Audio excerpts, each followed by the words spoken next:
Time now for your forewarned weather with Cedric Haynes. All right, welcome back. Let's get another check at that afternoon forecast.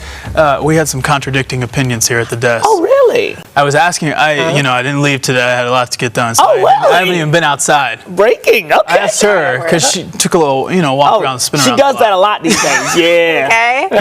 I asked her, how is it cloudy outside? Yeah, I like when it's cloudy sometimes, at least when I go in for my afternoon nap. Oh, it makes yeah. me feel good about it. Yeah. She's like, no, the sun's out. So then I said not when I was out there because I knew. I said, it comes and goes. Right. So then I opened my weather app. We know not to trust these ones. Yeah. They're always, but it did say just straight clouds. So I was like, all right, who's right? Now we know, Cedric, you can answer that for us. That's true.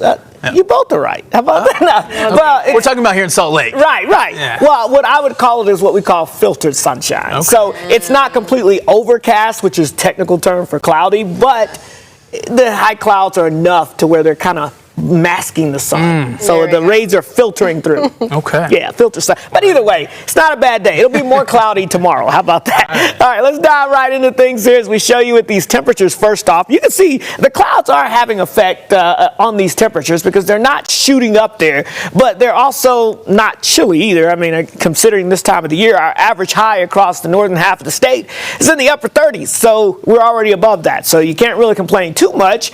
But either way, we've got 30s and 40s here across northern Utah, central Utah, seeing those 40s out there, low 50s down towards the St. George area. Let's talk about today, though, because we'll call it partly cloudy skies. At times, those clouds will help filter out the sunshine. At times, the sun will sneak through. So it's kind of a mixture. Low 50s for a high. I say low 50s for a high because the average, as I mentioned, is 38.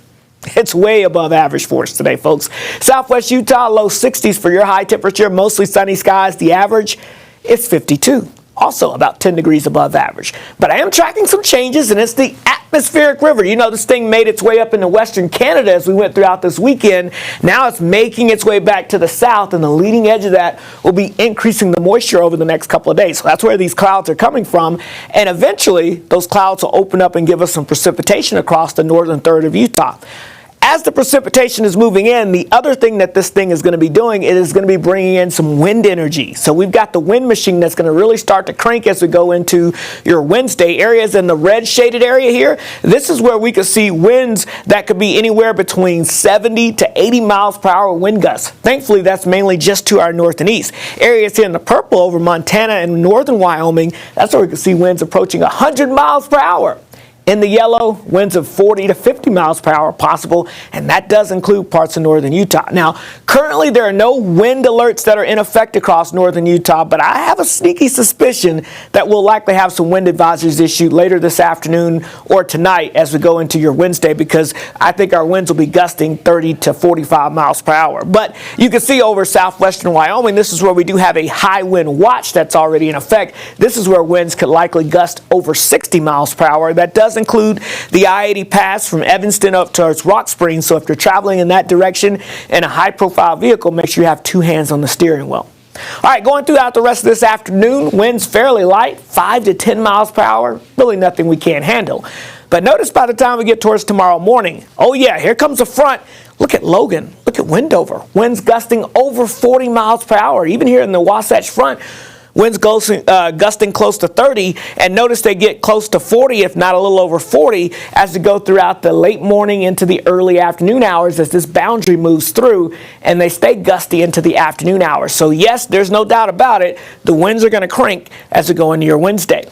In fact, I'm going to give you a wind alert here. Hey, if it's your trash day today, make sure you move the trash can back in or secure that trash can after to this evening, because by tomorrow with those winds gusting 25 to 45 miles per hour, you saw what happened to our trash can.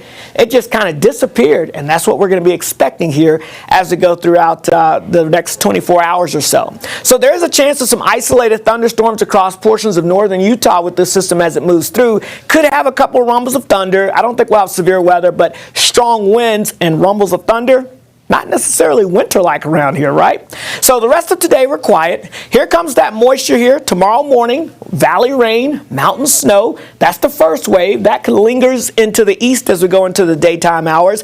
Here comes the second wave moving in across northern Utah as we get into your Wednesday midday into the early afternoon hours. This is when we could really have a couple of rumbles of thunder, some heavy rain, and some gusty winds with some heavy mountain snow. And then that moves down into Castle Country and weakens as we go into the late afternoon hours as high pressure builds in across the area. And then we'll still stay with this active pattern. Could see a couple of passing showers across the north as we go into the afternoon hours on your Thursday, and things may stay active even heading into your Friday as well out there. So some active weather expected across the area, so we'll keep an eye on that. And high Uintas could pick up about 4 to 6 inches of snow. That's really going to be about it in terms of any snowfall accumulations that are expected.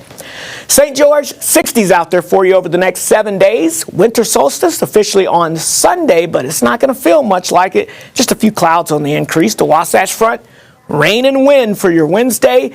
Another chance of rain and wind Friday into Saturday. Guys? That's a good one. Cedric, thank you. Well, with Chris.